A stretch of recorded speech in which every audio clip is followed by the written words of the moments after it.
On va essayer aujourd'hui, Rabotai, de rester toujours dans le lien du Homer. On a parlé sur le lien de la préparation pour le don de la Torah.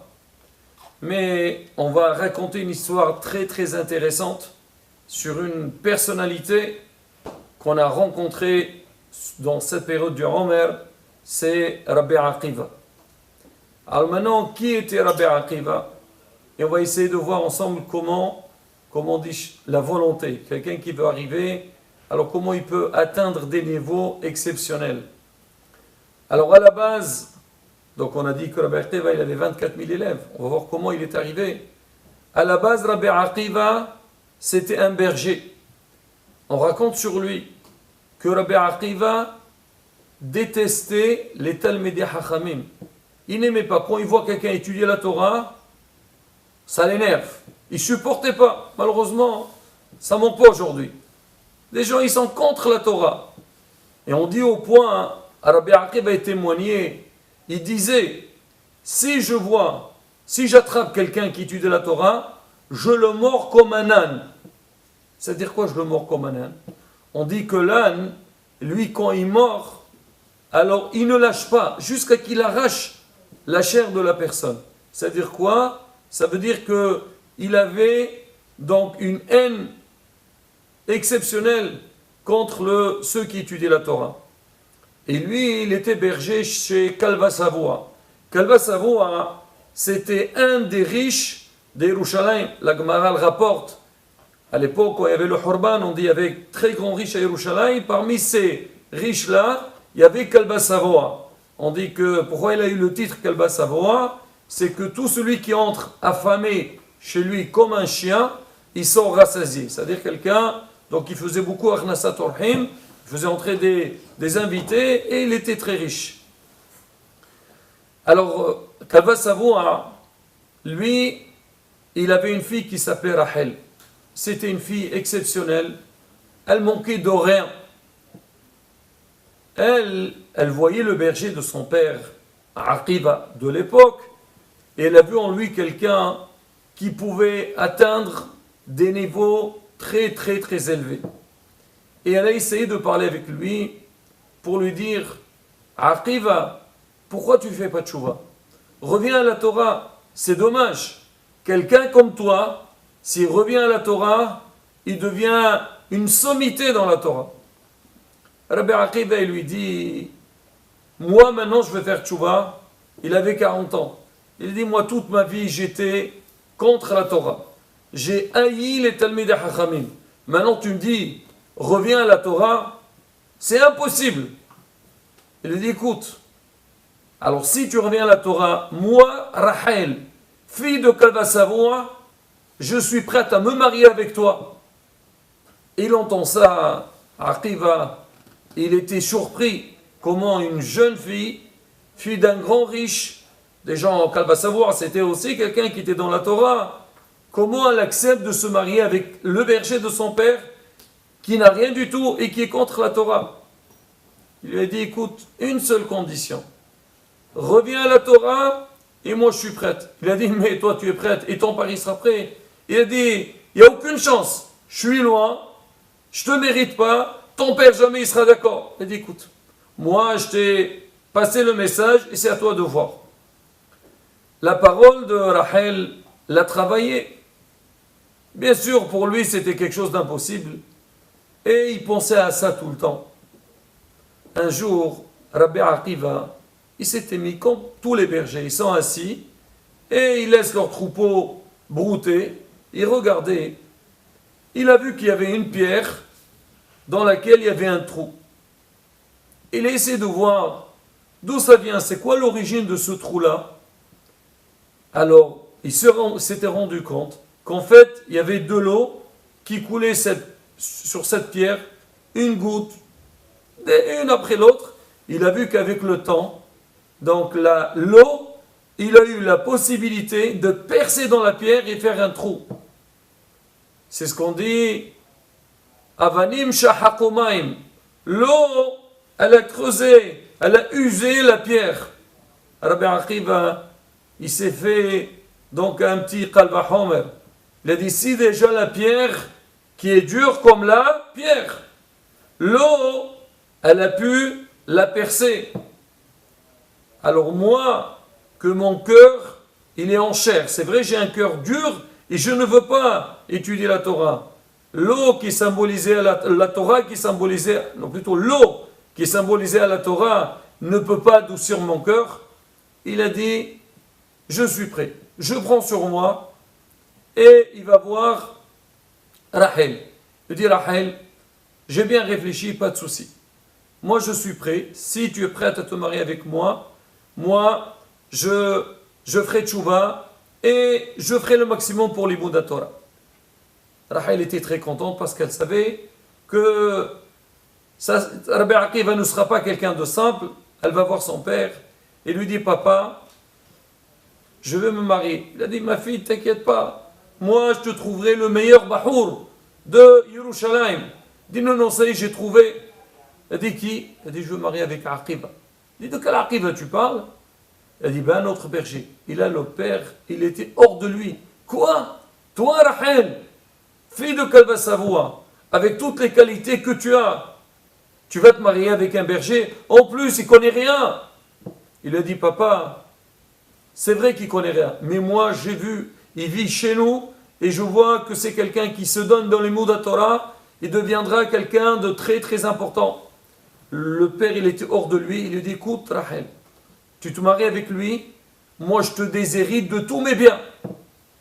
Et il est parti. Mais Rachel, elle a tenu bon, et elle a décidé, malgré tout, elle va se marier avec Akiva. Ils se sont mariés ensemble. Son père, il a renvoyé de chez elle, et ils ont vécu dans une petite tente. Ils dormaient sur la paille. On raconte que une fois, Rachel, elle dormait sur la paille, elle était triste. Akiva lui dit, qu'est-ce que tu as, Rachel? Il a dit, regarde, moi, je suis la fille de Kalva Savoie, je dormais sur des lits très luxueux, sur la soie, et maintenant, regarde sur quoi je dors. Il dit, c'est toi qui as demandé? Non. Il dit, je sais, j'ai demandé, mais bon, l'être humain, il est comme ça. C'est marqué, pendant ce temps-là, on toquait à la tente, on vient demander quelque chose, c'était Léa Navi. Il vient leur dire, s'il vous plaît, ma femme vient d'accoucher, et on n'a pas où mettre notre bébé. Est-ce que vous pouvez nous donner un petit peu de paille pour qu'on puisse mettre notre bébé dessus? Oui, mais bien sûr, ils lui ont donné. Alors, Rachel a dit à Akiva, elle dit, regarde, nous, on est riches devant les autres. On a au moins la paille, mais des gens, même la paille, ils ne l'ont pas. Très bien. Alors, une fois mariée, Rachel a dit à Akiva, Akiva, tu as dit que tu vas étudier la Torah, tu vas t'intéresser aux mots Torah, allez, va au Heder, va étudier. Il a dit d'accord, il est parti, il avait déjà 40 ans, il avait une barbe, il arrive là-bas et tout le monde commence à se moquer. Imaginez un petit peu la bataille dans un GAN ou bien dans une classe de CP, un vieux monsieur qui veut s'asseoir, qui veut étudier, il rentre à la maison et il dit à sa femme, écoute Rachel, je voudrais bien te faire ton plaisir mais c'est impossible. J'étais là-bas, j'ai eu honte, ils sont moqués de moi et tout, c'est très difficile. Rachel lui a dit, écoute, c'est pas grave, essaie, tu verras avec le temps. Il a dit, non, c'est hors question, je ne pourrai pas étudier. Il a dit, bon d'accord, tu ne peux pas étudier, alors je voudrais te demander autre chose. Il a dit, écoute, demande-moi ce que tu veux, moi je suis le berger de Kalva Savoie, je suis quelqu'un de très compétent, je te ferai tout ce que tu demandes. Il a dit, je voudrais, est-ce que c'est possible que tu plantes un arbre sur un âne? Il dit, quoi? Planter un arbre sur un âne? Il dit, mais c'est impossible. Comment tu vas, comment je vais? C'est impossible, on plante sur le sol, mais pas sur un âne. Il a dit, écoute, Akiva, attends, écoute-moi, comment on va faire? Il a dit, ben écoute, c'est comment tu vas faire? Est-ce que tu peux m'amener un âne qu'il y a un creux dans son dos? Il a dit, ça c'est pas évident, mais ce domaine, je peux me débrouiller et je ferai tout pour l'avoir. Il est parti en quelques jours, il était de retour avec un âne qui avait un creux dans le dos. Alors Rachel lui a dit, maintenant, tu sais ce que tu vas faire? Tu vas prendre du sable, tu vas le mettre sur le dos, tu vas égaliser le dos de l'âne, et après tu vas planter dessus une plante, et la plante elle va pousser comme une vase. tu l'as dit, tu es intelligente, Rahel. Et il a fait, ça a pris le temps que ça a fait, et on a vu une plante qui a poussé. Alors maintenant, Rahel dit, maintenant tu sais ce que tu vas faire? Tu vas sortir avec Satan, et tu vas faire un petit tour dans la ville. Il dit, pourquoi? Il dit, écoute, ça tu m'as dit, tu es un berger, tu peux faire ça? Il dit, pas de problème. Très bien, Rabbi Akiva, il prend l'âne avec la plante qui a bien poussé, et il va en ville, à peine arrivé, et on voit le monde qui est autour de Akiva. Et c'est quoi? Une plante sur un âne, une plante sur un âne, personne n'a jamais vu ça, jamais. Aaron, tu as vu ça une fois? Une plante sur un arbre, sur un âne, ça n'a jamais existé. Si on voit quelqu'un passer là, on va aller le voir, on va prendre des photos, d'accord? Et on voit le monde qui vient, tout le monde vient, les photos, tout le monde. Bon, en tous les cas, ça a attiré l'attention de tout le monde. Rabbi Akiva, il rentre en fin de journée. Il a dit, alors comment c'était la journée? Oh, il a dit, oh là là, qu'est-ce que tu m'as fait? Qu'est-ce que tu m'as fait? Tout le monde s'est regroupé autour de moi, et j'étais gêné. Il dit, bah, c'est pas grave. Très bien, il dort. Le lendemain, allez, encore un petit peu. Dis-moi, ça ne te suffit pas ce que j'ai fait hier? Tu m'as dit ça, tu peux faire? Vas-y. Il repart le lendemain. Et pareil, le monde qui vient, et même des gens qui sont venus de l'extérieur parce qu'on leur a parlé de Satan sur lequel il y a une plante. Il rentre en fin de journée, il raconte la même chose à sa femme, et tous les jours, tu répètes la même chose. Mais avec le temps, alors les gens, ils se sont un petit peu habitués. Un jour, il rentre à la maison, sa femme lui dit alors, il dit, tu sais, je suis passé, tout le monde est passé à côté, les gens, ils se sont habitués, donc, de cette scène, et personne ne s'est intéressé à l'âne. Elle a dit, ben écoute, ça sera pareil pour toi, l'Imodat Torah. Au début, tu vas aller à la yeshiva, tu vas étudier, on va se moquer de toi. Tu es un homme âgé qui étudie avec des jeunes, tout le monde va te regarder. Mais au bout d'un certain temps, une semaine ou deux, tout le monde va s'habituer. Oui, dans la classe, on a un monsieur de 40 ans. Alors qu'est-ce qu'il y a? Et effectivement, Rabbi Akiva, il s'est investi dans les mots de la Torah. Et quand il a grandi dans les mots, alors il a quitté sa maison, Rahel, elle l'a envoyé. Il est resté 12 ans, loin de sa femme. Et il est rentré, il a dit, il faut que je rentre quand même, bien sûr avec sa permission. Quand il était de retour, alors Rabbi Akiva, il était juste à côté de la maison, il entend la voisine parler avec sa femme Rahel. Il lui a dit, Rahel, fille de Kalvasavoua, qu'est-ce que tu as fait? Tu es la fille du grand riche, tu t'es mariée avec quelqu'un, regarde, un vieux monsieur, qui ne connaît rien, et en plus il est parti 12 ans, il t'a laissé toute seule. Elle lui répond, Rahel, si c'est de moi, qui reste encore 12 ans. C'est pas grave. Moi, je me suis marié avec lui pour un seul but. C'est quoi? Pour qu'il devienne Rabbi Akiva. Il devient un grand dans la Torah.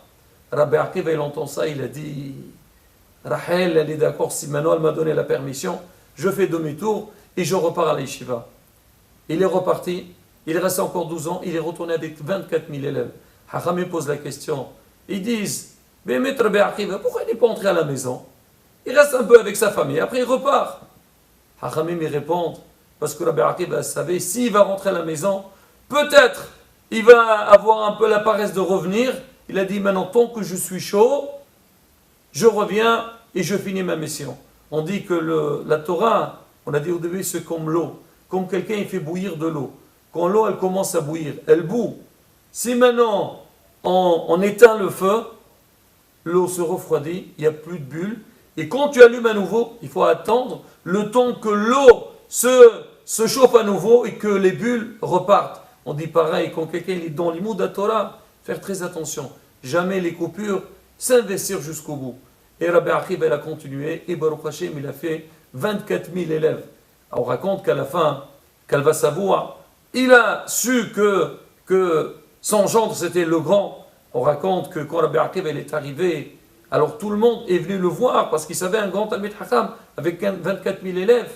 Elle aussi, Rahel, elle a entendu que Gaon Ador est arrivé, elle voulait aller le voir. Il y avait des personnes qui disaient, poussez-vous. Rahel, arrêtez, laissez Laura passer. Rabbi Akiva leur dit, vous poussez-vous.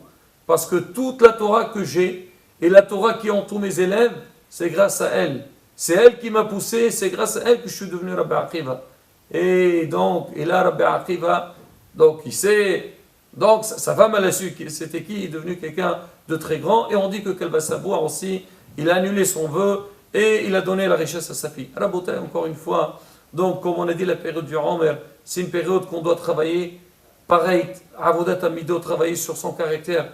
Travailler sur les mots de la Torah, c'est toute une question de volonté. Même si c'est difficile au début, des fois on est gêné parce qu'on n'a pas l'habitude.